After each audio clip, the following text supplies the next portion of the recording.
Assalamualaikum warahmatullahi wabarakatuh. Kali ini eh, saya akan membahas mengenai dasar akuntansi. Sebelum kita memasuki pelajaran dasar akuntansi, saya mau perkenalan dulu. Nama saya Zaki Maulana Iska, NIM 1212021534143. Langsung saja memasuki materi pertemuan yang pertama, yaitu dasar akuntansi. Dasar akuntansi sendiri memiliki beberapa tujuan. Yang pertama yaitu menguraikan karakteristik sebuah perusahaan. Jadi setiap dasar akuntansi pasti ada sebuah perusahaan. Yang kedua yaitu menguraikan peran akuntansi dalam perusahaan. Yang ketiga, menguraikan pentingnya etika bisnis dan prinsip-prinsip dasar perilaku yang etis. Keempat, menguraikan profesi akuntansi. Mengenai sebuah angka-angka, itulah sebuah profesi akuntansi. Yang kelima yaitu mengikhtiarkan perkembangan prinsip-prinsip akuntansi dan mengaitkannya dengan praktik akuntansi. Yang keenam yaitu membuat persamaan akuntansi dan menjelaskan setiap unsur dalam persamaan tersebut. Kemudian ada selanjutnya yaitu menjelaskan bagaimana transaksi bisnis dapat dinyatakan dalam perubahan-perubahan yang terjadi pada tiga unsur dasar persamaan akuntansi. Yang kedelapan yaitu menguraikan laporan keuangan perusahaan per seseorangan dan menjelaskan bagaimana laporan-laporan tersebut saling berhubungan.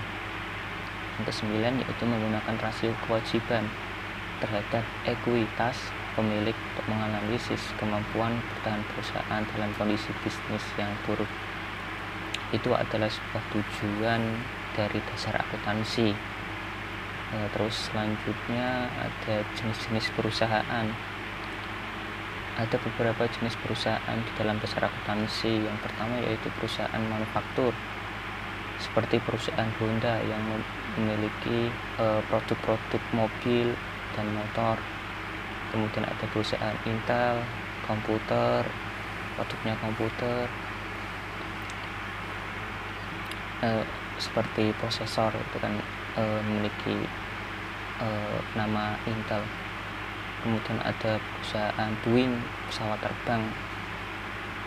Itu adalah produk-produk dari sebuah perusahaan manufaktur. Kemudian ada Nike, sepatu dan pakaian olahraga.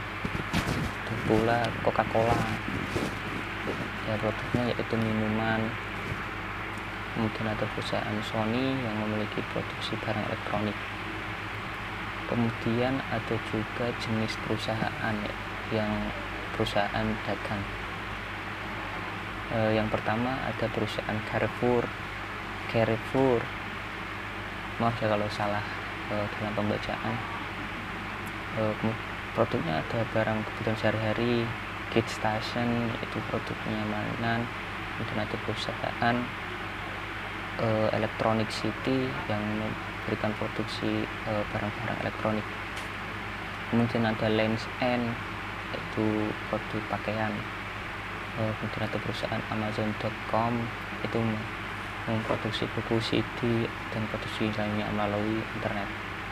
Itulah adalah sebuah jenis-jenis perusahaan dari beberapa di dalam materi dasar akuntansi.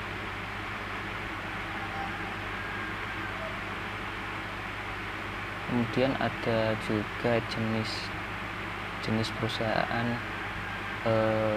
dalam bidang jasa. Yang pertama adalah perusahaan Disney yang menjual produksi hiburan. Kemudian ada Garuda Indonesia yang menjual produksi transportasi. Kemudian ada perusahaan Marriott Hotel yang memproduksi hotel, biasanya di kota-kota ya, biasanya sangat populer di sana. Ada juga perusahaan Citibank yang memproduksi sebuah keuangan dan perbankan. Kemudian ada Telkomsel biasanya di IndiHome itu kan ada produksi telekomunikasi. Kemudian ada juga jenis-jenis perusahaan. Yang pertama yaitu ada perusahaan perseorangan, yang kedua adalah persekutuan, yang ketiga adalah korporasi atau perseroan terbatas atau PT.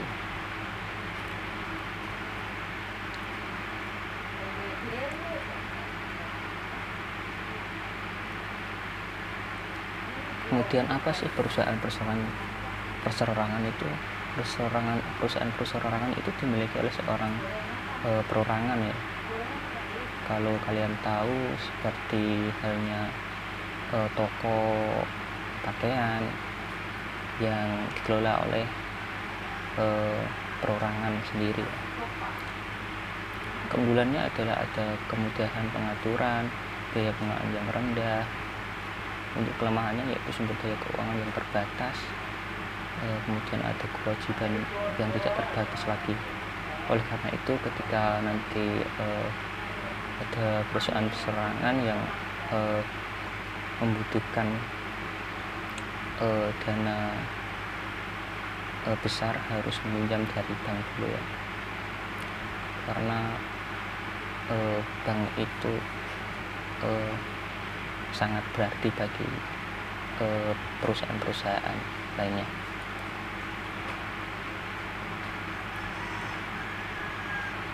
Kemudian ada juga perusahaan persekutuan, perusahaan yang dimiliki oleh 2 orang atau lebih dari individu. Ada juga ada kelemahan dan keunggulannya. Yang pertama, keunggulannya sumber daya keuangan yang lebih besar dibandingkan dengan perusahaan perseorangan, karena sumber daya dari perorangan pasti masih kekurangan karena harus meminjam oleh bank. Tambahan yang kedua yaitu ada tambahan keahlian manajemen, yang ini adalah sebuah keunggulan yang paling menurut saya itu lebih dominan ya, karena dari perseorangan itu kurang adanya ini, dan ketika memasuki sebuah perusahaan persekutuan nanti ada sebuah tambahan manajemen. Ada juga kelemahannya yaitu kewajiban yang tidak terbatas yang harus dilakukan dalam sebuah persekutuan adalah ini, harus melakukan kewajibannya.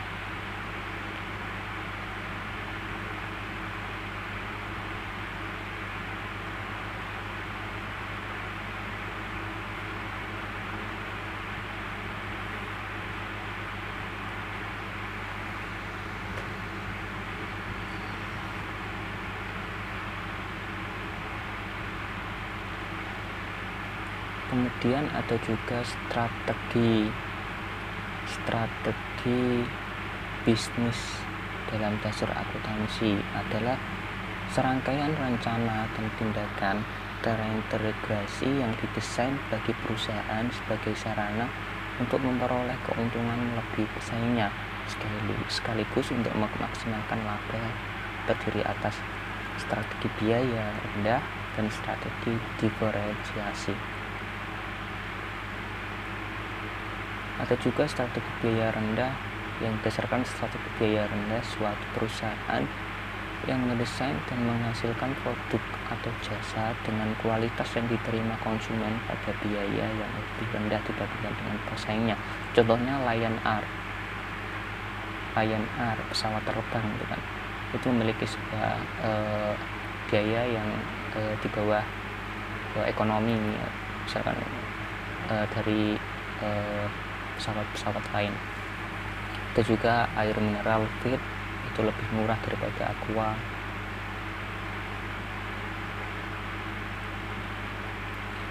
Kemudian ada strategi diferensiasi, yaitu sebuah perusahaan yang mendesain dan menghasilkan produk atau jasa yang memiliki kekhususan atau karakteristik yang unik, kemudian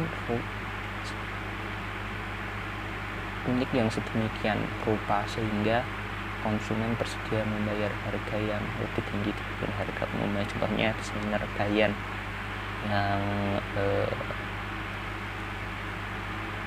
memiliki produksi desainer yang realistis, yang menurut saya itu lebih wow gitu. Kemudian ada juga Electrolux. Selanjutnya ada rantai nilai sebuah perusahaan juga. Rantai nilai ini adalah sebuah acara yang dilakukan perusahaan untuk memberi nilai tambah bagi pelanggannya melalui pemrosesan input menjadi produksi atau jasa. Yang pertama yaitu ada input, kemudian nanti ada proses bisnis. Yang pertama yaitu ada input, kemudian ke proses bisnis dan akan menghasilkan produksi atau jasa. Kemudian akan dinilai pelanggannya apakah itu baik atau tidak nanti dari keputusan pelanggannya nanti sendiri. Siapa sih pihak-pihak yang berkepentingan? Pihak-pihak yang berkepentingan terhadap perusahaan adalah perorangan atau entitas yang mempunyai kepentingan dalam melakukan kinerja perusahaan. Itulah bagaimana kinerja perusahaan untuk melakukan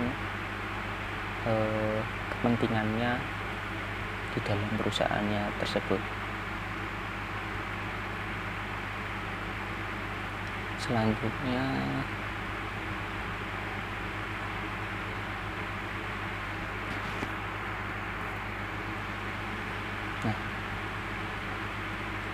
sini adalah ada proses penyediaan informasi.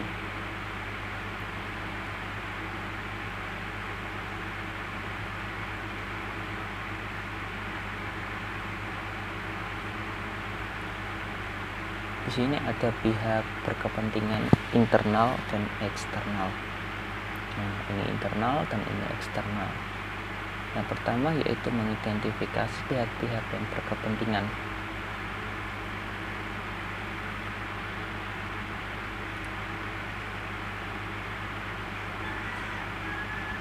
Pihak internal pemilik atau manajer, kemudian ada karyawan juga.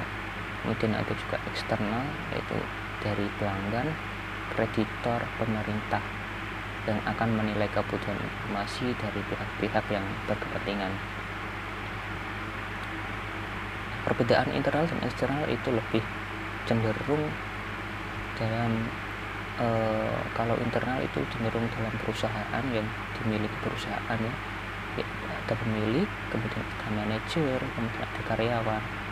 Yang eksternal yaitu pihak kebutuhan informasi yang harus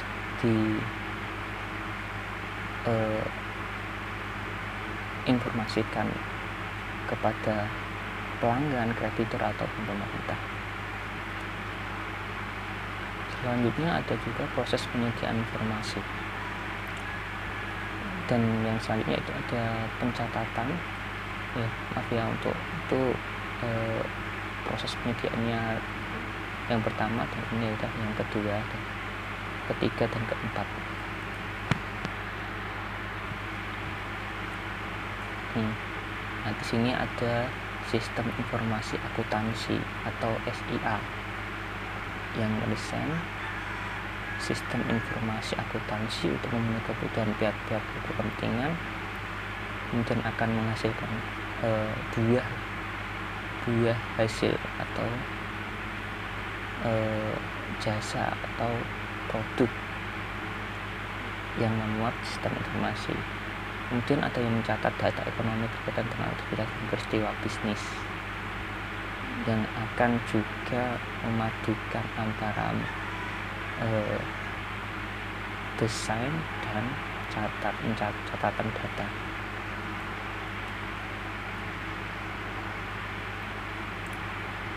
Kemudian selanjutnya ada juga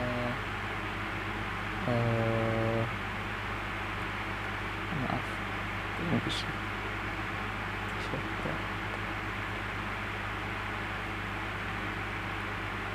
nah, yang kelima yaitu ada yang menyusun laporan keuangan atau yang pihak berkepentingan dari sebuah perusahaan nanti. Selanjutnya ada juga etika bisnis. Di dasar akuntansi juga ada juga etika bisnis ya, yaitu prinsip moral yang menjadi dasar bagi perilaku yang etis. Yang pertama yaitu pelanggaran etika yang kecil. Hindari pelanggaran etika yang kecil. Nah, di sini adalah sebuah saran bagi dalam berbisnis ketika nanti kalian teman-teman dalam berbisnis yang harus kalian hindari yaitu pelanggaran etika yang paling kecil dulu ya. Jangan sembarangan melanggar etika yang lain. Kemudian ada juga yang kedua, pusatkan perhatian pada reputasi jangka panjang. Pusatkan perhatian pada reputasi jangka panjang. Kemudian yang ketiga ada bersiaplah menghadapi konsekuensi yang kurang baik bagi diri Anda bila berpegang pada perilaku etis. Hal tersebut harus kalian lakukan ketika kalian berbisnis. Ini adalah dasar-dasar etika bisnis yang teman-teman harus lakukan. Kemudian ada profesi akuntansi. Akuntan yang bekerja pada perusahaan bisnis atau organisasi nirlaba disebut sebagai akuntan swasta. Akuntan dan stafnya yang memberikan jasa akuntansi berdasarkan honor disebut sebagai akuntan publik. Ya, seperti itu.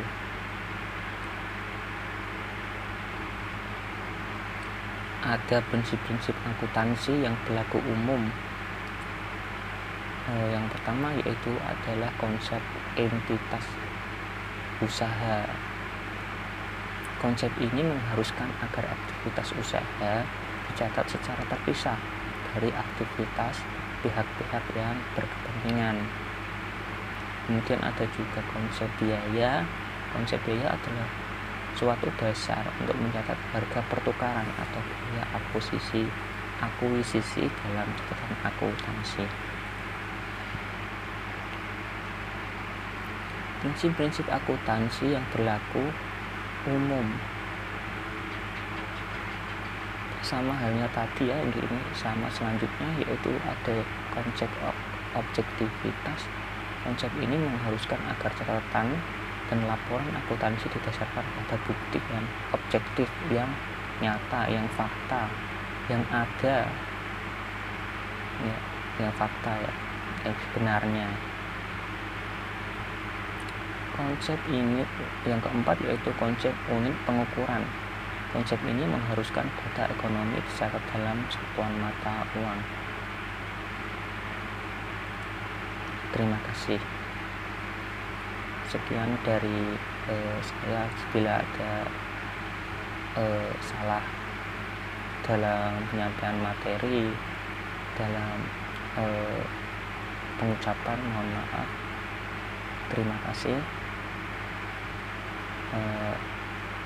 Jika ada yang kurang bisa di kolom komentar ya, dan jangan lupa share video ini ke teman-teman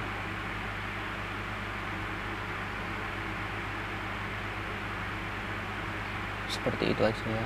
Terima kasih. Assalamualaikum warahmatullahi wabarakatuh.